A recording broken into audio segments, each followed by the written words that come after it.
October 2న Dasara రాబోతుంది. దేవీ నవరాత్రులు. ఈ దేవీ నవరాత్రుల సందర్భంగా పూజా విధానం ఎలా ఉండాలి? అసలు దీని యొక్క విశిష్టత గురించి చెప్తారా గురుగారు? ఈ సంవత్సరం సెప్టెంబర్ 22 నుంచి మొదలుపెట్టి అక్టోబర్ 2 వరకు ఈసారి 11 రోజులు వస్తున్నది. ఎందుకంటే తిథుల యొక్క హెచ్చుతగ్గులు ఉండడం వల్ల. ఆశ్వినే మధుమాసేవా తపోమాసే శుచౌ తథా చతుర్షు నవరాత్రేషు విశేషాత్ ఫలదాయకం. ఆశ్వీజమాసం, మాఘమాసం, చైత్రమాసం, ఆషాఢమాసం, ఈ 4 మాసములలో పాడ్యమి నుంచి నవమి వరకు వచ్చేటటువంటి రాత్రులు నవరాత్రులు అని పిలువబడతాయి. ఈ 4 అమ్మవారికి ఇష్టమే. అందులో వసంత నవరాత్రులు, ఈ శరన్నవరాత్రులు ఇవి ఇంకా ఎక్కువ ఇష్టం. వాటిల్లో మళ్ళీ శరన్నవరాత్రులు అమ్మవారికి ప్రీతిపాత్రమైనవి. ఆ కాలంలో అనగా ఆశ్వీజ మాసంలో శుక్లపక్షంలో పాడ్యమి మొదలుకొని నవమి వరకు 9 రోజులు అమ్మవారిని ఉపాసన చెయ్యాలి. కారణం కూడా తెలుస్తూనే ఉంటుంది మనకి. అందులో భాద్రపద మాసం వరకు వర్షాలు కదా, ఈ వర్షాల్లో బ్యాక్టీరియా పెరుగుతుంది, రోగాలు పెరిగేవి. ఈ రోగాల నుంచి విముక్తి పొందడానికి అమ్మవారి ఉపాసన అనే పేరుతోటి ఒక ఆయుర్వేద వైద్యం ఇచ్చారు మనకి. వేప మండలు, పసుపు కుంకుమలతో పూజించడం. పసుపు కుంకాలు ఆరోగ్యాలు, కెమికల్స్ కాకుండా ఒరిజినల్గా. ఈ కాలంలో చదివే మంత్రములు, నైవేద్యములు. మంత్రమేమో పాపాన్ని తొలగిస్తుంది, ఆహారం శరీరానికి పుష్టిని కలిగిస్తుంది. ఈ రకంగా ఇటు మంత్రము ఇటు తంత్రముతో కూడినటువంటి 9 రాత్రులు ఏర్పాటు చేశారు.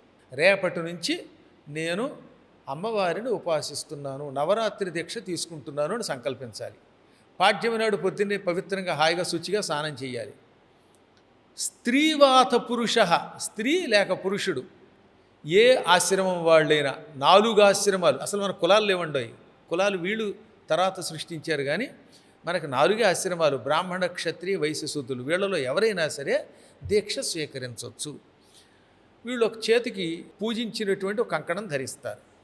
ఆ రోజు నుంచి కంకణం ధరిస్తే ఈ జాతాశౌచ మృతాశౌచాలు, ఇంట్లో ఎవరైనా పురుడు పుణ్యాల వల్ల కానీ లేక ఎవరైనా చచ్చిపోయినా ఈ మైలు ఈ 9 రోజులు దీక్షలో ఉన్నవాటిని అంటాం.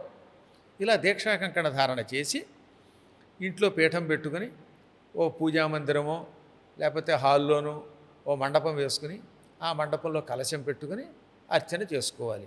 లేదా ఇలా మాలాంటి గురువుల పీఠాలకు వెళ్ళిపోయి అక్కడే ఉండి 9 రోజులు అర్చన చేయాలి. రోజు ఒక్కొక్క అలంకారం చేసుకుంటూ లలితా సహస్రనామం, దుర్గా సహస్రనామము, ఏదో ఒక సహస్రనామము, కుదరకపోతే అష్టోత్తర శతనామాలతో అమ్మని పూజించాలి. ఏ రోజుకి ఏ నైవేద్యం అనేది దేవీ భాగవతంలో చెప్పారు. 9 రోజుల్లో వాటిలో తోచినటువంటి నైవేద్యం పెట్టవచ్చు. వాటిల్లో మనకు తోచిన నివేదనలు చేసుకోమన్నారు తప్ప అప్పు చేసి చేయమనలేదు. పాయసాన్నము, గుడాన్నం అంటే బెల్లంతో వండిన అన్నం, దాన్నే కొంతమంది చక్కెర పొంగల్ అంటారు. చక్కెర బదులుగా, పంచదార బదులుగా బెల్లం వేస్తే గుడాన్నం అంటారు. పులిహార, హరిద్రాన్నం, తర్వాత కట్టు పొంగలి, పెసరపప్పు మొదలైన వాటిని వేసి తయారు చేసేది. కేవలం పెసరపప్పుతో వండితే ముద్గౌదనం. వీటిల్లో ఏదో ఒక అన్నం వండి నివేదన చేయండి. ఆ నివేదన దేవతలకు పెట్టి వీళ్ళు తినమన్నారు. ఈ కాలంలో సాధ్యమైనంత వరకు కోపాలు, తాపాలు, ఈ లోభాలు ఇటువంటి వాటిని విడిచిపెట్టాలి. అనవసరంగా ఎవరితో తగాదా పడకూడదు. నియమాలు కూడా వాళ్ళ ఓపికను బట్టి నేల మీద పడుకోవడం, అమ్మని పూజించడం, ఒంటిపూట భోజనం చేయడం, ఆరోగ్యాన్ని బట్టి చేయమన్నారు. తలకి స్నానం చేస్తే పడుతుంది అనుకుంటే తలారా స్నానం చేయొచ్చు, పడకపోతే శిరస్నానం చేయకపోయినా వీలుని బట్టి చేసినా దోషం లేదు. ఈ కాలంలో అమ్మవారి చరిత్ర, మహిషాసురమర్దనం చేసిన ఘట్టం, శుంభనిశుంభుల్ని చంపిన కథ, దుర్గముడు అని ఒక రాక్షసుడు ఉన్నాడు. వాడిని చంపడం వల్ల అమ్మకి దుర్గా అని పేరు వచ్చింది. ఆ కథ ఈ కాలంలో వినాలి. అసలు దుర్గాష్టమి అంటే చాలామందికి అర్థం అవుతుంది అదే. నవమి నాడు మహిషాసురుడిని సంహరించింది కనుక అమ్మకి మహిషాసురమర్దని అని పేరు వచ్చింది. విజయదశమి ముందే ఆ దశమి నాడు ఎంతోమందిని అనుగ్రహించి వాళ్ళకి విజయాన్ని ప్రసాదించింది. రాముడికి విజయం ఇచ్చింది, అర్జునుడికి విజయం ఇచ్చింది, సమస్త జీవులకి ఇచ్చింది విజయాన్ని. కానీ చాలామంది విజయదశమి నాడు ఏదో పాండవులు వెళ్ళి ఆయుధాలు తెచ్చుకున్నారన్నారు. అది ఉట్టి అబద్ధం. అది జమ్మి చెట్టు దగ్గరికి వెళ్ళి జమ్మి చెట్టు దగ్గరికి వెళ్ళిన ఆయుధాలు తెచ్చుకున్నారు, కానీ అది విజయదశమి అనేది భారతంలో లేదు. మరి జమ్మాకు తీసుకొచ్చి మన వాళ్ళు పెద్దల చేతుల్లో పెట్టి కాళ్ళు మొక్కడము ఈ సాంప్రదాయం చెప్తాను. ఇది అవనవండి ముందు. కాబట్టి మొత్తం మీద దశమి నాడు విజయం ఇచ్చింది. ఈ రకంగా ఇవన్నీ జరగడం వల్ల ఈ కథలన్నీ వచ్చాయి. వీటిని ఈ నవరాత్రుల్లో వినాలి. ముందు నవరాత్రులు ఈ కథలు వింటూ ఈ పూజ చేయాలి. ఇక జమ్మి చెట్టు పూజ అత్యంత ప్రాచీన కాలంలో కృతయుగంలో మొట్టమొదటి జమ్మి చెట్టును పూజించినవాడు బలిచక్రవర్తి. జమ్మి చెట్టులోకి అమ్మవారిని ఆవాహన చేసి శుక్రాచార్యుడు ఆయన చేత పూజ చేయించాడు. అది ఈ దశమి నాడు బలిచక్రవర్తి పూజించి విజయం పొందాడు. ఆ అనుగ్రహం వల్లే తర్వాత చాలా గొప్పవాడయ్యాడు. ఇప్పుడు పాతాళంలో ఉన్నాడు, భవిష్యత్తులో ఇంద్రుడు అవుతున్నాడు. ఆ తర్వాత రాముడు కూడా పూజించాడని దేవీ భాగవతంలో ఉన్నది. ఆ తర్వాత వీళ్ళు కూడా పూజించారు. ఎవరు? అర్జునాదులు కూడా జమ్మి చెట్టును పూజించారు. శమీ వృక్షం మీద ఆయుధాలు దాచుకున్నారు. ఎవరు? అర్జునుడు మొదలైనటువంటి వాళ్ళు. పాండవులు అజ్ఞాతవాసానికి వెడుతున్నప్పుడు అద్భుతంగా తిక్కనగారు ఓ పద్యం రాశాడు అక్కడ. పక్షివ్యాకులముల్ పరేత నిలయోపాంతోత్తముల్ డాకినీ రక్షోభూత పిశాచ సేవితము.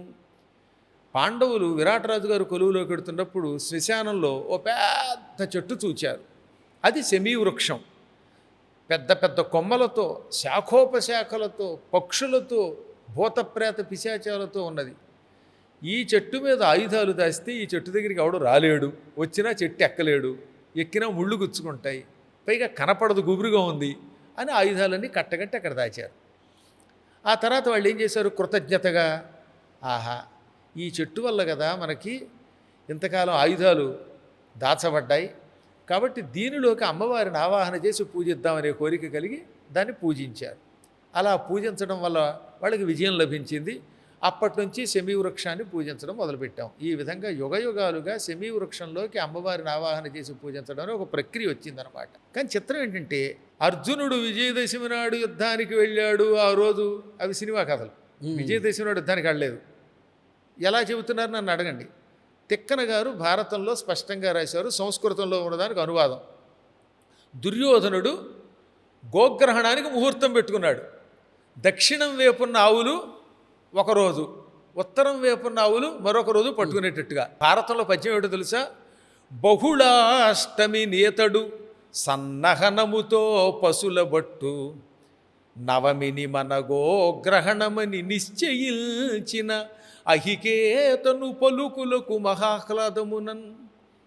భీష్ముడు, ద్రోణుడు మొదలైన వాళ్ళతో ఏమన్నాడు? బహుళ అష్టమి, భాద్రపద మాసంలో, ఇది ఇప్పుడు జరుగుతున్న భాద్రపద మాసంలో కృష్ణపక్షంలో అష్టమి నాడు సుశర్మ అన్నవాడు దక్షిణం వైపున్న ఆవుల్ని పట్టుకొనుగాక. బహుళ నవమి నాడు మనం ఉత్తర గోగ్రహణం చేద్దామన్నాడు. అంటే అది ఏ మాసం అయినట్టు? భాద్రపద మాసం. బహుళ అష్టమి, బహుళ నవమి, అంతేగాని దశమి కాదు. కానీ ఎలా ఎవరు చెప్పారో కానీ విజయదశమి నాడు ఆయన వెళ్ళాడని మార్చారు. అలా పాటిస్తున్నారు. విజయదశమి నాడు వాళ్ళు చేసిన పని ఏమిటో తెలుసా? ఆయుధములు తెచ్చుకున్నారు. చెట్టు మీద ఉన్న ఆయుధాలు చెట్టు మీద దాచిన పూజించారు. అంతేగాని యుద్ధానికి మాత్రం ఆ రోజు వెళ్ళలేదు. సుస్పష్టంగా భారతంలో బహుళాష్టమి, బహుళ నవమి అని ఉంటుంది. అది కూడా వర్ష ఋతువది, భాద్రపద మాసము. నవరాత్రుల గురించి చక్కగా చెప్పారు గురు. ఈ నవరాత్రులలో అసలు చేయకూడని తప్పులు ఏంటి గురుగారు? ఒకటి ఏమిటంటే, పూర్వకాలంలో కొన్ని రకాల బలులు ఇవ్వడం అనే సంప్రదాయం ఉన్నది. కలియుగంలో అది నిషేధం. అహింసతో కూడినటువంటి పూజ చేయాలి. జంతు బలులు నిషేధం అట. రెండవది, ఈ కాలంలో సాధ్యమైనంత వరకు మైలు భోజనం, బయట ఉన్నటువంటి వాళ్ళ చేతి భోజనం తినకూడదు. అనవసర ప్రసంగం చేయకూడదు. వీలున్నంత వరకు అమ్మవారి నామస్మరణ చేయాలి. పూర్తిగా దీక్షతో ఉన్నవాళ్ళు భవానీ దీక్ష మొదలైనవి దీక్ష ధరిస్తారు. అటువంటి వాళ్ళు ఎలాగో హాయిగా భవానీ భవానీ అంటారు అనుకోండి. దొంగతనము, మద్యపానము ఇటువంటివి ఈ కాలంలో నిషేధం. సాధ్యమైనంత సాధారణంగా అందరికీ తెలుసున్న నియమాలే. బ్రహ్మచర్య దీక్ష ఈ 9 రోజులు పాటించవలెను. ఆలయంలో ప్రదక్షిణలు చేస్తే ఎక్కువ ఫలితం. తర్వాత అన్న నైవేద్యం, పరులకు అన్నదానం చేయడం మంచిది. శ్రీచక్రార్చన మంచిది. కుంకుమ పూజ అయితే తిరిగేలేదు. మా పీఠంలో అయితే 9 రోజులు అంటే అక్కడ 10 రోజులు అన్నదానం దొరుకుతుంది. అందరూ కూడా దీక్షతో, అమ్మవారి దీక్షతోటి మంత్రానుష్ఠానం చేస్తారు. నవారణ మంత్రానుష్ఠానం చేస్తారు. అమ్మవారికి యాగం దొరుకుతుంది. నిత్యం కుంకుమ పూజ జరుగుతుంది. ప్రత్యేకంగా అంబాయాగం అని ఒక యాగము చేస్తాం. ఇంకా అన్నదానం అయితే పొద్దుటి నుంచి సాయంత్రం దాకా అలా సాగుతూనే ఉంటుంది. ఈ 10 రోజులు ఎంత అన్నదానం చేస్తే అంత మంచిది అనమాట. అమ్మవారికి అది చాలా ఇష్టమైనది. అన్నదానం బాగా చేస్తూ ఉంటాం. అన్ని దానాల్లో కన్నా అన్నదానం మంచిది అంటారు. ఇక శరత్కాలంలో కుమారీ పూజ అని ఉంటుంది. అంటే 11 ఏళ్ళు లోపున్న పిల్లలు, 10 ఏళ్ళు నిండకుండా 10 ఏళ్ళు నిండి 11 లోపు ఉండేటటువంటి పిల్లలకి పూజ చేసే కార్యక్రమం, దాన్ని కుమారీ పూజ అంటారు. పిల్లల్ని కుర్చీలో కూర్చోబెట్టి కాళ్ళకి పసుపు పూసి కుంకుమలు పూసి వాళ్ళు కట్టుకునే బట్టలు ఇచ్చి వాళ్ళనే అమ్మవారి కింద భావించి పూజించే అద్భుతమైన కార్యక్రమం. పసిపాపల్లో కల్మషం ఉండదు కదా, అందుకని వాళ్ళని పూజించే కార్యక్రమం కుమారీ పూజ. అది చాలా మంచిది ఈ కాలంలో. ముత్తైదువుల పూజ, సువాసిని పూజ. సువాసిని అనగా భర్త కలిగిన స్త్రీ, వాళ్ళని పూజించే సంప్రదాయం ఉన్నది. గాజులు అవి ఇవ్వడం, బట్టలు ఇవ్వడం, వాళ్ళకి అన్నం పెట్టడం, వాళ్ళని పూజించడం, ఈ సువాసిని పూజ ఉన్నది. అది కూడా ఈ శరత్కాలంలో చెయ్యాలి.